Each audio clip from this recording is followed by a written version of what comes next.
They tried to hang a pregnant widow, until a warrior cut the rope. The noose swayed in the morning wind like a pendulum counting down to judgment. Sarah May Caldwell stood beneath it, her hands bound behind her back, her belly round with the child that would die alongside her. The crowd gathered thick as locusts, their faces hungry for the spectacle of justice served cold. Sheriff Horace Bramwell adjusted his hat against the sun's glare and cleared his throat. His voice carried across the dusty square like a funeral bell. Sarah May Caldwell, you stand accused of harboring enemies of this territory. Your husband rode with Apache raiders. Your child carries the blood of our enemies. Sarah May lifted her chin, defiant even with death breathing down her neck. My husband was a good man. He traded with the Apache, yes. Fed hungry children, yes. That ain't the same as riding against you. The crowd murmured, but Bramwell's hand silenced them with a gesture sharp as a blade. A man's loyalties show in his deeds. Your husband chose his side when he gave them rifles. You chose yours when you wed him. Behind the crowd, old Martha Henley clutched her shawl tighter. She remembered Sarah May as a girl, braiding flowers into her hair, singing hymns in the church pew. Now that same girl stood ready to swing for loving the wrong man. Martha's lips moved in silent prayer, but her feet stayed rooted to the ground. The hangman tested the rope with practiced hands. It held firm, strong enough to snap a neck clean. His name was Ezekiel Morse, and he'd been pulling this lever for 3 years now. Each time, he told himself it got easier. Each time, he lied. Sarah May watched him work and felt her baby kick against her ribs, fighting for life that might last only minutes more. She closed her eyes and whispered her husband's name to the wind. Thomas, she breathed. Thomas, if you're watching, keep our baby safe in the next world. Dr. Franklin Weiss stood near the general store, his medical bag clutched in white-knuckled hands. He delivered that baby's cousins, set their broken bones, treated their fevers. Now he watched their kin prepare to die, and his oath to do no harm felt like chains around his soul. He could speak up. He should speak up. But his mortgage was held by the same bank that funded Bramwell's campaigns. Sheriff Bramwell pulled out his pocket watch. The gold caught sunlight and threw it back in cruel flashes. Any last words, woman? Sarah May opened her eyes, and they blazed with the fire of a woman who had nothing left to lose. You're hanging an innocent woman and her unborn child. When you meet your maker, Sheriff, you tell him that. You tell him how brave you felt, killing a baby that never drew breath. The words hit the crowd like stones thrown in still water. Some shuffled their feet. Others looked away. Young Billy Thornton, barely 16, felt his stomach turn. His own sister was with child, due any day now. But his father's hand gripped his shoulder, holding him in place. Bramwell's jaw tightened. The woman's words stung because they carried truth, and truth was a luxury he couldn't afford. Not with Apache raiders burning homesteads just 20 miles south. Not with the territorial governor demanding results. Not with his own reputation hanging by threads thinner than the rope above their heads. His wife had miscarried twice. He knew what it meant to lose a child. But weakness was a luxury sheriffs couldn't afford either. He raised his hand to signal the hangman, but something made him pause. A shadow had fallen across the square, though no clouds darkened the sky. The crowd stirred uneasily, sensing what they couldn't yet see. From somewhere beyond the buildings came the sound of a horse's hooves, steady as a heartbeat, growing closer with each passing second.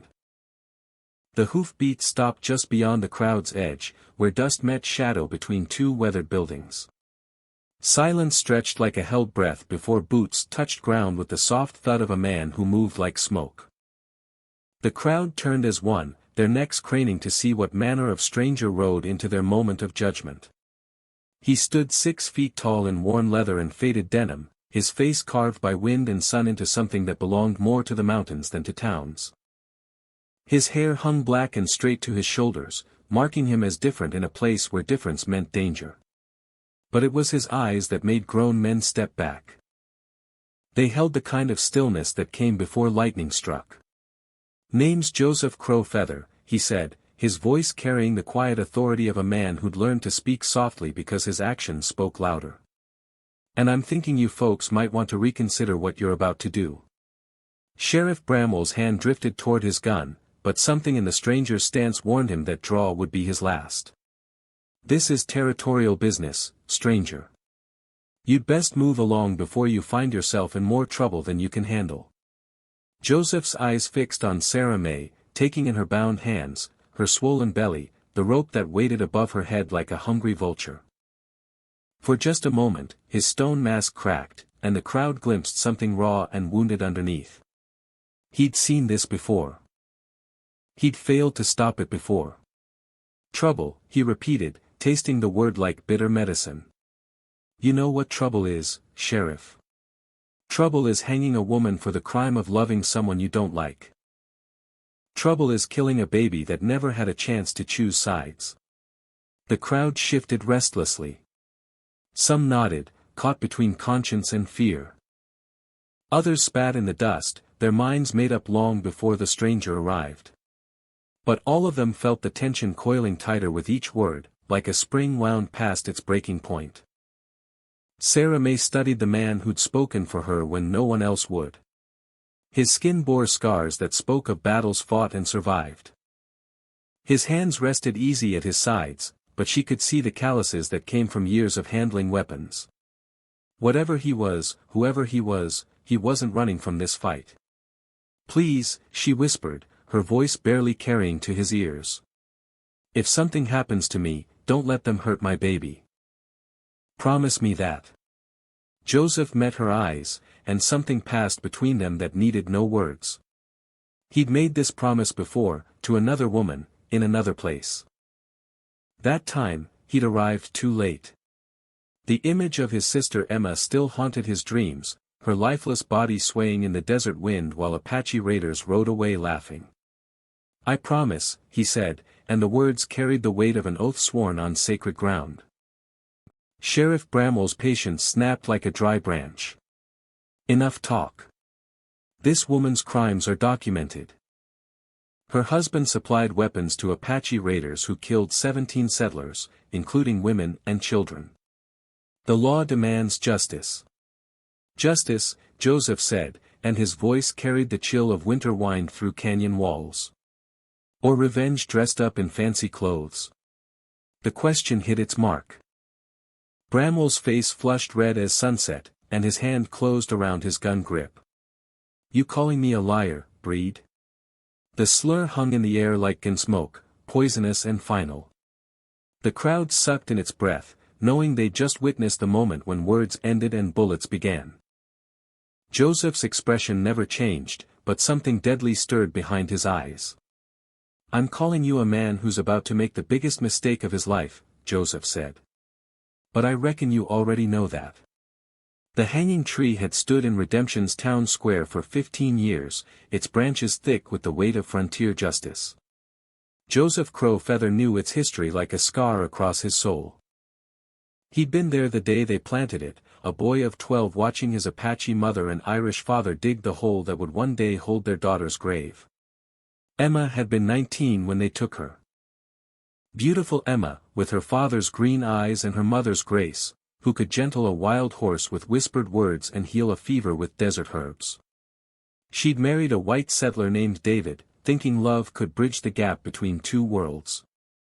She'd been wrong. The accusations came in whispers first. Emma's husband had been found dead, shot in the back while riding fence. No witnesses. No proof. But Emma was half Apache, and that was proof enough for some folks.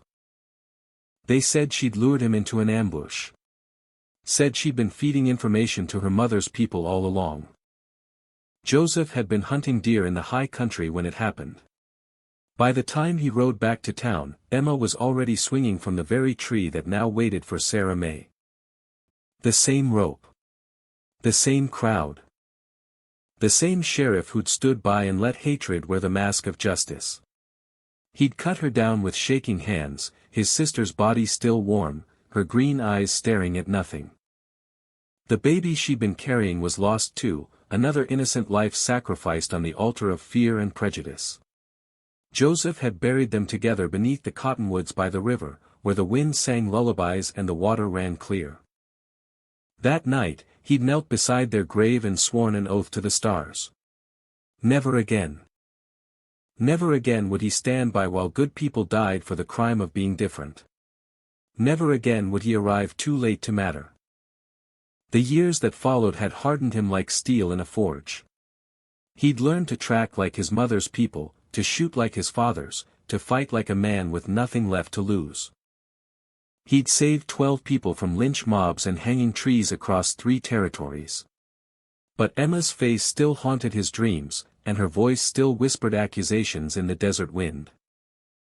Now he stood in the same square where she'd died, watching another pregnant woman face the same tree, the same rope, the same mob mentality that had killed his sister. Sarah May's crime was different, but the hatred was the same. The fear was the same. The willingness to murder innocents in the name of justice was exactly the same. Sheriff Bramwell had been a deputy then, young and eager to please his superiors. He'd watched Emma die without lifting a finger to stop it. Joseph had seen the doubt in his eyes, the moment when conscience warred with ambition. Ambition had won. The irony wasn't lost on him that Bramwell now wore the badge, that he'd built his reputation on the bones of people like Emma and Sarah May. The man had climbed to power on a ladder made of corpses, and now he stood ready to add 2 more rungs. But today would be different. Today, Joseph had arrived in time. Today, Emma's death would finally mean something if he could save the woman who stood in her place. He touched the medicine bag at his throat, a gift from his mother that held desert sage and a lock of Emma's hair.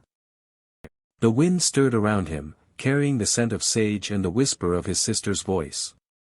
"This one lives," he whispered to the memory. "I swear it on your grave, Emma. This one lives." The moment stretched thin as piano wire, ready to snap at the slightest touch. Sheriff Bramwell's hand hovered over his Colt .45, sweat beading on his forehead despite the morning chill. He'd faced down cattle rustlers and claim jumpers, but something about this stranger made his trigger finger itch with uncertainty. Joseph Crow Feather stood motionless as carved stone, his dark eyes reading every tell in the sheriff's posture. The man was scared. Fear made men dangerous, but it also made them sloppy. Bramwell would draw first, but he wouldn't draw fastest. "Last chance, breed," Bramwell snarled, the word tasting bitter on his tongue. "Ride out now, or they'll be digging 2 graves today." The crowd pressed closer, hungry for violence but afraid to be caught in its path. Women clutched their children tighter. Men fingered the knives at their belts. The air itself seemed to crackle with the promise of bloodshed. Joseph's voice cut through the tension like a blade through silk. "You know what I think, Sheriff? I think you remember a girl named Emma Crow Feather. I think you remember watching her die right here, 15 years ago." Bramwell's face went white as bleached bone. The crowd murmured, older residents nodding as memories surfaced like bubbles in still water. They remembered Emma. They remembered her gentle ways, her healing hands, her husband who died under suspicious circumstances. They remembered how she begged for her life and the life of her unborn child. "That was different," Bramwell whispered, but his voice lacked conviction. She was innocent," Joseph finished. "Just like this woman. Just like that baby she's carrying. And you know it." Sarah May watched the exchange with growing hope and terror. The stranger spoke of her predecessor, another woman who'd faced this tree, this rope, this crowd's bloodlust. The knowledge that she wasn't the first made her tragedy feel both heavier and somehow less alone. Dr. Weiss stepped forward from the crowd, his medical bag clutched like a shield. "Sheriff, I examined Emma Crow Feather's husband after he died. The bullet came from behind, close range. Could have been anyone. We never had real proof she was involved. Shut your mouth, Doc, Bramwell snapped, but sweat now ran freely down his face. The foundation of his career, built on Emma's death, was cracking beneath him like ice in spring. Joseph took one step closer, and the crowd collectively held its breath. Emma was my sister, Sheriff. That baby she carried was my nephew. I've spent 15 years hunting the truth about what really happened to her husband. He reached slowly into his coat, and Bramwell's hand jerked toward his gun. But Joseph only withdrew a folded paper, yellowed with age and careful handling. Found this in David's saddlebags last month. Took me 15 years to track them down. He unfolded the paper, revealing a letter written in careful script. Turns out David was planning to leave Emma. Found himself a white woman in Tucson, was fixing to abandon his half-breed wife and baby. The crowd leaned forward, straining to hear every word. Letters from his lover, telling him to hurry up and get shed of his savage baggage so they could start fresh. Seems David got himself shot by someone who didn't appreciate his abandonment plans. Maybe Emma's cousins. Maybe her father. Maybe just someone with a conscience. Bramwell's hand shook on his gun grip. That don't prove nothing. Could be forged. Could be, Joseph agreed. But it proves Emma had more reason to want David alive than dead. A widow with a baby's got no protection out here. A wife has rights, even a half-breed wife. Sarah May felt tears slide down her cheeks.